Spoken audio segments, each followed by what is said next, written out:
Hello, and welcome to the first demo slash interview with FPJ's new columnist, Julie Cleijne, who is the founder of Sustainable Kitchen Consultants.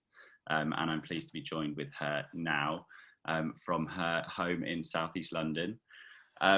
So hello and welcome, Julie. Hi, Fred. Shall I give you a good overview of where I am? Because it possibly looks quite intriguing because it looks like I'm in some Nordic wooden cabin, doesn't it? So, please do.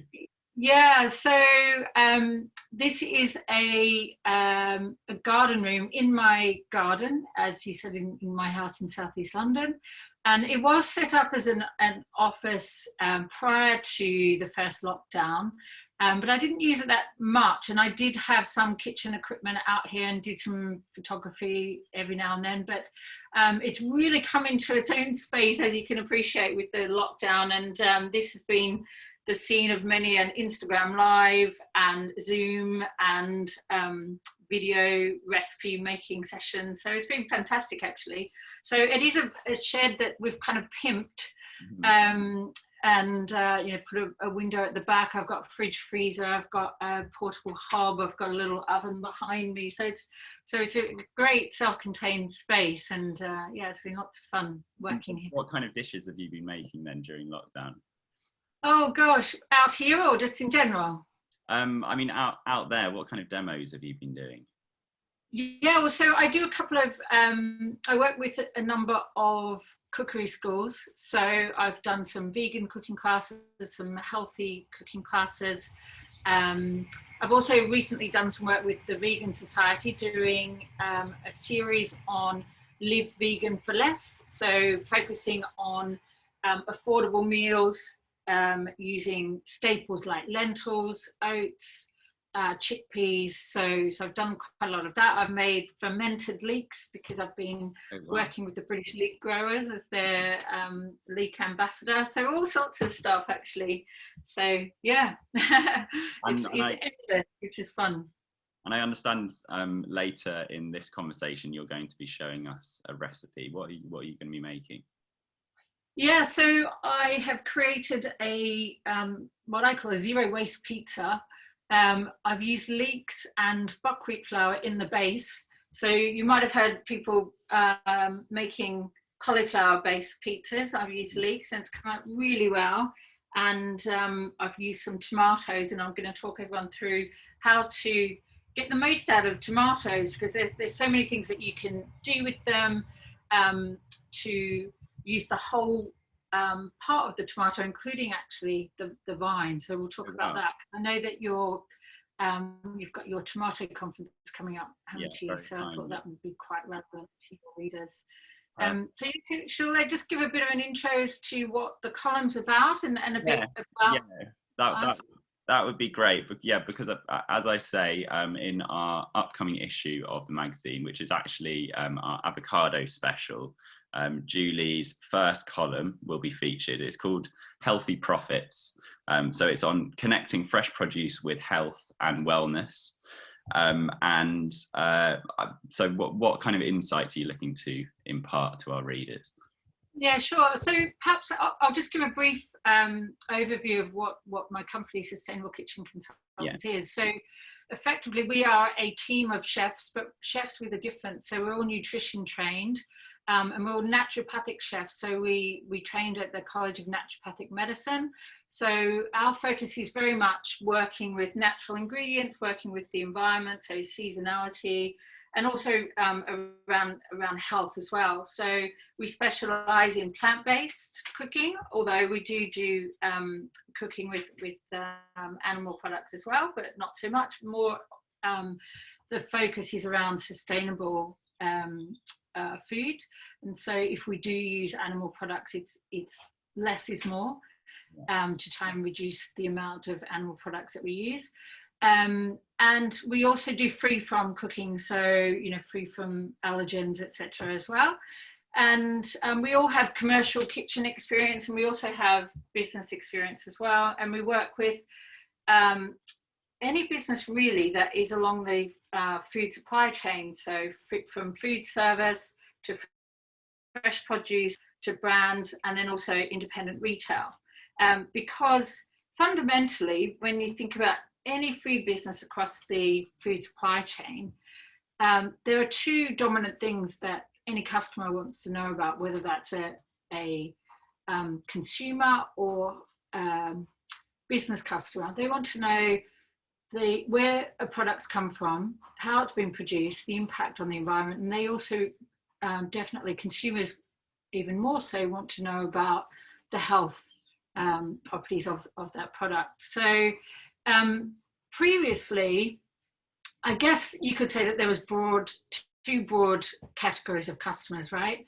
There were customers who were really interested in the story of where something was produced and you know, whether it was organic or whatever, over things like price or taste. And then there was customers perhaps who were more driven by price or taste. But I think more and more people are seeing the link between what they eat and their personal health and the health of the planet. And so those lines between those two broad customers are blurring. And, you know, so people more and more want to know, as I said, how something is being produced. And as I mentioned there, it's also business customers as well. So my view is that the more a business can connect with those messages around what consumers want from a health perspective, as well as a sustainability perspective, then the closer they can get to increasing their profits, to being more relevant and staying relevant, actually. So that's what the column's about, and it's about helping fresh produce businesses really understand how they can do that. So I think, you know, the model pre-lockdown was very much around, you know, not solely, but using marketing budget for things like, you know, in-person events, like big conferences, etc. But, you know, with social distancing, we're no longer doing that. So there's opportunities to create really health-centric messages that then can appeal to both consumers and even chefs and caterers that we work with, to really talk about the wonderful aspects of a product, and not only how it's produced, but also how it can be sustained, and as in, you know, how you can ferment it or dehydrate it and dry it and freeze it or whatever, all those things that can be done in a food service catering environment to prolong the life of it, so that it's something that is a really valuable product in that environment, if that makes sense. No, absolutely. One of the obstacles that we're very aware of in the industry is that there are certain restrictions around the health claims that can be made about fresh produce, as with lots of other products. How can the industry get around some of those restrictions? What is still allowed, and what opportunities are there to use health to sell more produce? Yeah, and it's a really good question, because there is, you know, that is quite heavily regulated, and rightly so.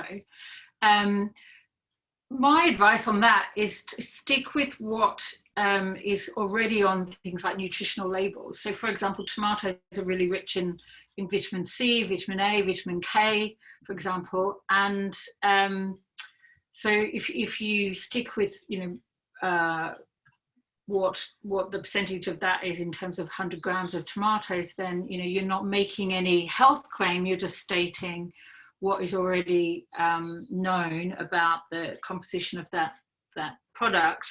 With things like leeks, and I'm showing here my fermented leek, so I've got the green part of the leek and then the stem.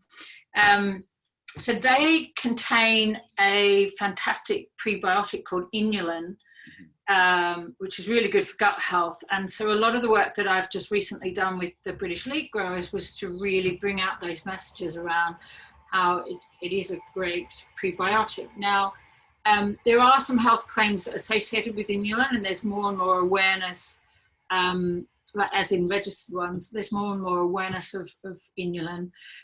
So I've been working with the leek growers around opportunities of getting things like stickers put on top, you know, packs of leak saying contains inulin. And you have other examples, like with mushrooms, for example, that's a good source of vitamin D. So you can say things like that, without saying, then vitamin D is going to boost your immune system or anything like that. That's when you're getting into the realms of the serious health claims. Does that make sense? Yeah. So I guess it's kind of an issue of making consumers aware of the benefits of inulin and vitamin D, etc., so that when they see that on the pack, they can sort of make that link themselves. Yeah, exactly. So really bringing that out in recipes or articles or whatever that might be around the health properties and how it can help them. Okay, well let's crack on with the cooking demo. So shall I? Pizza using the whole tomato. So yeah, show us what you've got. Yeah. So and we've got another camera now, I think. So what I've created here is a pizza. So it's World Health Day coming up very soon, and I am creating a recipe for that. So this is kind of a bit of a test for that recipe. So the theme for World Health Day this year is around climate change and the impact that food has on climate change. So very much I've focused on using vegetables and flours that are not used so much. So wheat flour is very much a dominant crop, not necessarily great for our environment. And so this is using buckwheat flour and leek in the base, and also some apple. And then with the tomatoes, what I've done is I've created a fermented tomato sauce, and I've included carrots on this pizza. And with the carrot tops, I created a carrot top pesto, and using some sunflower seeds. And so that's part of the sauce that's on our pizza. So we've got our fermented tomato ketchup. And the great thing about fermenting things like this tomato ketchup is, one, it prolongs the life of tomatoes. So you can use tomatoes that are kind of almost beyond their best, if that makes sense. So they can still be used to create a sauce. You can use all the odds and ends because you're cooking it all down. It's still got all that lovely flavor and it's still valuable veg. And by fermenting it, you are creating a stronger, intense flavor. It's got that kind of tang to it, which is really lovely, especially in things like plant-based cooking, where people are looking for those depths of flavors. They don't want something to be boring. So tomato is a fantastic vegetable for that, because as you know, if you roast it or dry it, the intensity of flavor just increases, and you've got that wonderful umami flavor. And the other thing about fermenting a product is, well, it's good for gut health because you've got all that lovely friendly bacteria, but it also, well, did I say that already? It prolongs the life a bit, so you can keep it for a bit longer. So it's more sustainable in terms of the life span of it in the actual kitchen. So how long could you keep fermented tomatoes for then, roughly? So the way I've done this could keep for about 3 months in the fridge. Oh, wow. So once you put it in the fridge, it stops the fermentation process, and it will stay good for that long, which is really nice. And it doesn't have all the sugar and salt and all that kind of thing that you might get from a processed product. But I guess so fresh produce providers. I work with a number of partners who have a real farm to fork depth of experience when working with manufacturers and creating new brands and new products. And so, I think there's a real opportunity for fresh produce growers to take surplus veg or byproduct, if you like, and create these products that can then be used in a domestic situation or a commercial kitchen. And the other great thing about tomatoes is they freeze really well, right? So anyway, so then I made a carrot top pesto, as I mentioned, and I used sunflower seeds instead of pine nuts. And then with the carrot skins, I've created some crispy carrot skin kind of crisps, if you like, so some lovely texture there. And then also out of the sunflower seeds, and I'm just going to sprinkle this over the top, I've created like a cheese, so a fermented sunflower seed cheese, which is really nice. How so do you create a cheese, a vegan cheese? Yeah, so same method that dairy cheese is made. It's a fermentation process. So what I've done actually is taken the brine from the fermented leeks, because that's then used as a starter, if you like, for creating the fermentation process for the cheese. So it would ferment the sunflower seeds and intensify the flavor over time, and so it's then aged for about 3 or 4 days. So I've created some sunflower seed cheese here, if you can have a look at this little cheese platter. And then also we've got some dehydrated tomatoes there. And then also out of the other ends of the tomatoes, I've created this powder out of the tomatoes. So again, like the ends of the tomatoes have been dehydrated. So again, you've got that intense flavor that can be put on top of an omelette or in a soup, or on top of it, on top of pizza, on top of a sandwich. Again, like just giving that lovely warm flavor that people are looking for. And then this might surprise you, with the vines from tomatoes, you can dehydrate that as well. And so, you know, then we've got some lovely dehydrated powder there. So, you know, there's all these manufacturers in the UK that do create these kind of powders, more and more. So. And are you seeing this kind of recipe in food service much? I know that fermentation a few years ago really took off as a big trend in kind of the higher ends of some quite high-end restaurants. Is this kind of free from plant-based pizza available at any chains or any well-known restaurants? No, not really. It's more the niche one. So that's why you know, we have services to work with food service to train them in this kind of thing, like train them in plant-based cooking. And I guess the other opportunity that comes to mind for fresh produce is that, you know, as I explained with this pizza, you know, I've used leeks in the base rather than using anything like, you know, egg or something like that, because predominantly in plant-based cooking, you are using vegetables for not only taste but texture as well.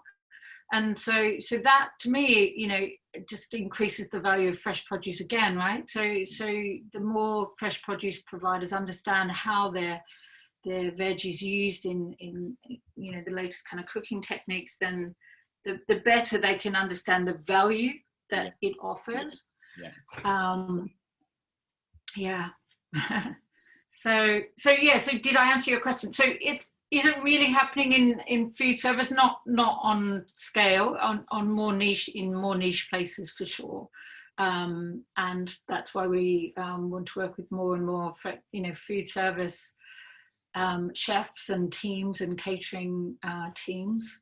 So public sector catering have a commitment to reduce meat by 20% in the next 10 years. So, you know, they're actively looking at ways to do that, and we're connected into that sector to try and help those teams learn how this kind of cooking.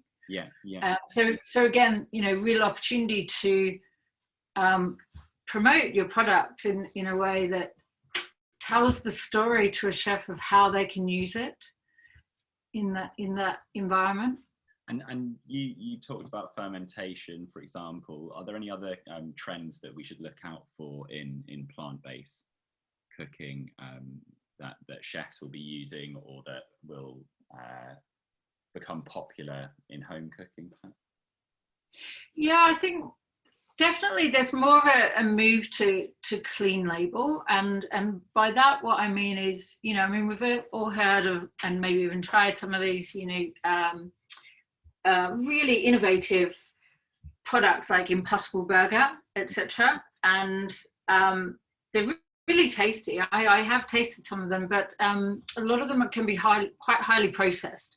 So effectively, you know, it's innovative and creative and tastes good, but it's processed food, right? So it's not necessarily healthy. So just because it's plant-based doesn't mean it's healthy. Now, that's okay for a treat every now and then. You know, you'd like to think that people wanting plant-based are not going to eat a dirty burger every day of the week, just like, you know, someone else who eats meat isn't going to eat a, you know, big greasy burger every day of the week as well.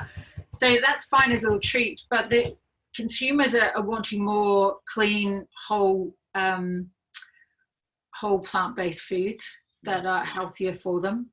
And you know, which is why our ethos is very much healthy people, healthy planet, you know. So it's really looking at how we can use natural ingredients to get the same lovely taste and textures without having to add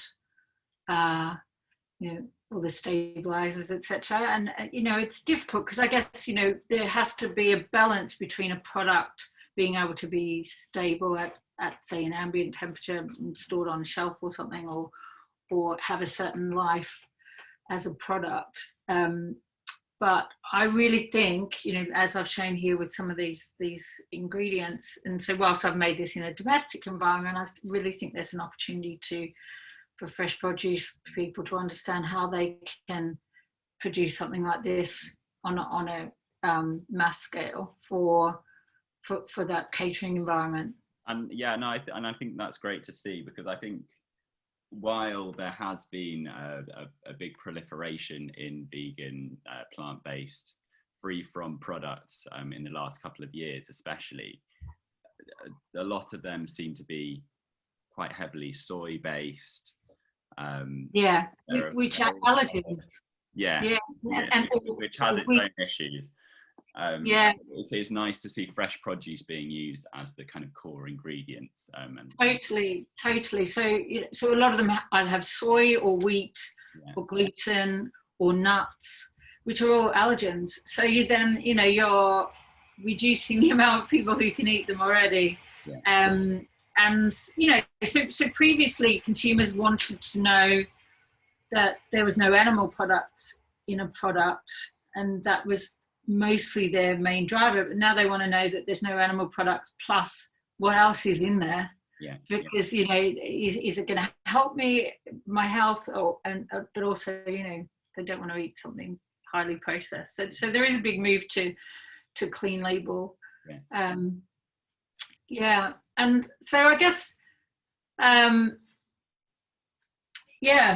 that's basically my message for fresh produce. So the idea with this article each month, Fred, is that we're going to talk about ideas of how fresh produce can take advantage of this kind of messaging. But I guess what would be good if the opportunity for people to ask us questions.